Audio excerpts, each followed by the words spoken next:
as is Khris Mannix. He's the senior NBA writer for Sports Illustrated. He joins us on the program. What would the storyline be today if Phoenix had won last night, Chris?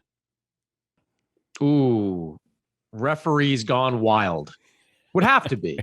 Have to be, right? I mean, that was one of the more egregious non-calls that I've ever seen. And the explanation to the pool reporter afterwards was probably worse. I mean, to paraphrase it, it was, I thought it was a clean swipe, which there wasn't. Then I saw the hand on the back, which there was. I mean, Dan, it's hard not to look at that play and not see a referee that was determined to keep Devin Booker in the game. Yeah. He had 5 fouls. So if Phoenix had won that game, all we would be talking about today would be a referee conspiracy theory for the Suns to win. So what should the headline be today?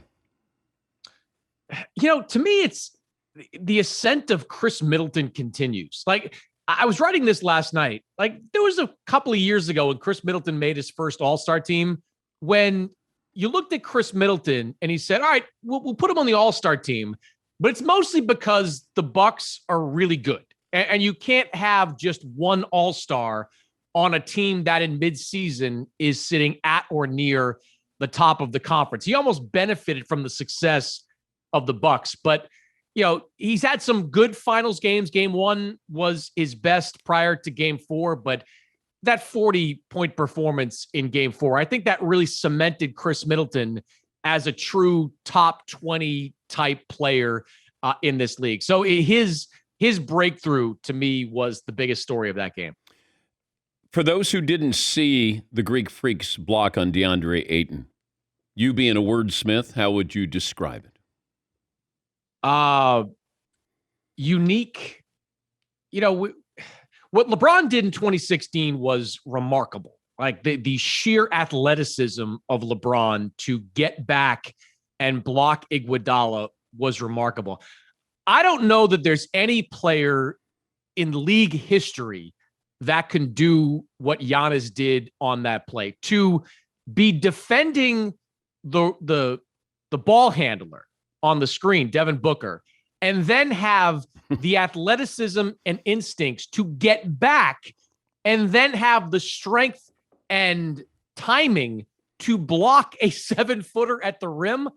I can't think of too many guys that could do it. Like, I guess go all the way back in time and think of Bill Russell, one of the great defensive players in NBA history, but players in that day weren't anywhere near as athletic as the players of today. So that's the kind of block, like, we might see, and frankly, LeBron's done it multiple times. We have seen it. We might see a block like LeBron's again. I don't know that we ever see a block shot in that situation like Giannis's. Two things that stood out. You got to reflect back on the injury that he suffered. Yeah. And you got to factor that in.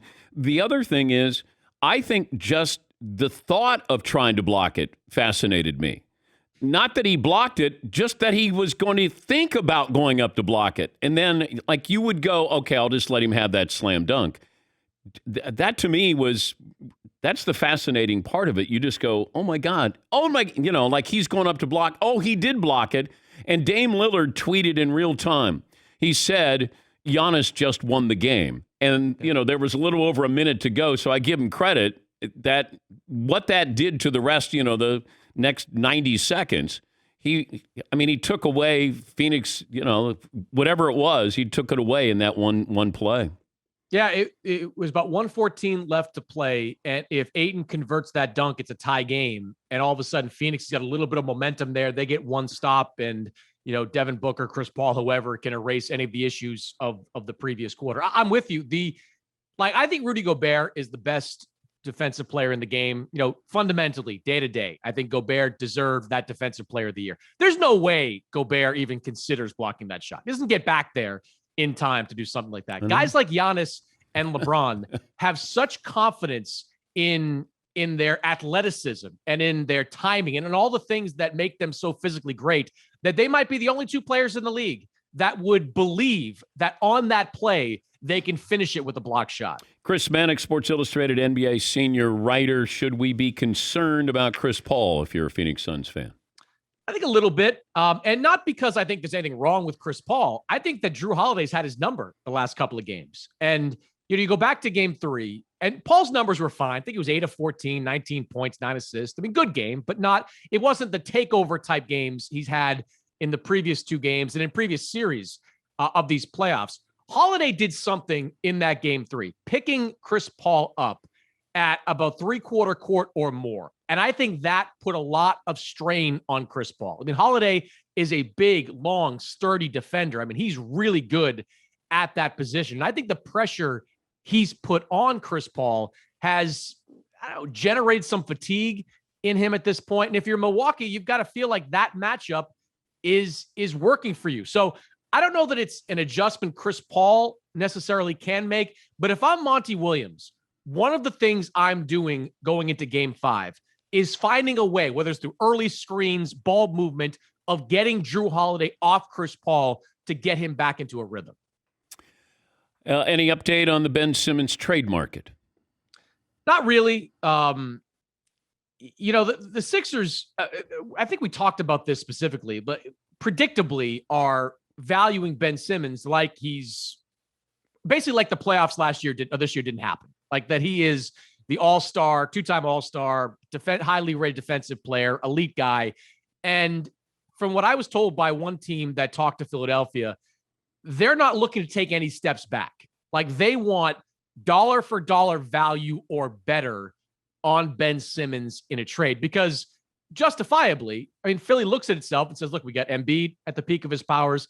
Tobias Harris had a great year. We got enough shooting to help us win. They don't want to trade for, younger players and draft picks. They want a guy back in return that will help them win a championship next season. And honestly, even though Houston or Philadelphia is really able to deal with 29 other teams because of Ben Simmons' contract, I'm not sure that's available to them right now. And I've said this to you before, and it bears repeating. If I'm Philadelphia, I'm just circling Portland like a vulture. I'm just, even if it takes you into next season, like I want to see what the Portland Trailblazers do with Damian Lillard and CJ McCollum, because it feels to me, Dan, like Portland is like 11-15 start from saying, you know what, screw this. We're not good. We got to blow this thing up. We got to take advantage of our stars having good contracts to trade while we can. If I'm Daryl Morey, I'd hate to deal Ben Simmons and then get to December and see Portland put like an auction sign in front of their office and say, we're open for business. Thank you, Chris, as always. Safe travels. You got it, Dan. Khris Middleton, senior writer for Sports Illustrated covering the NBA Finals.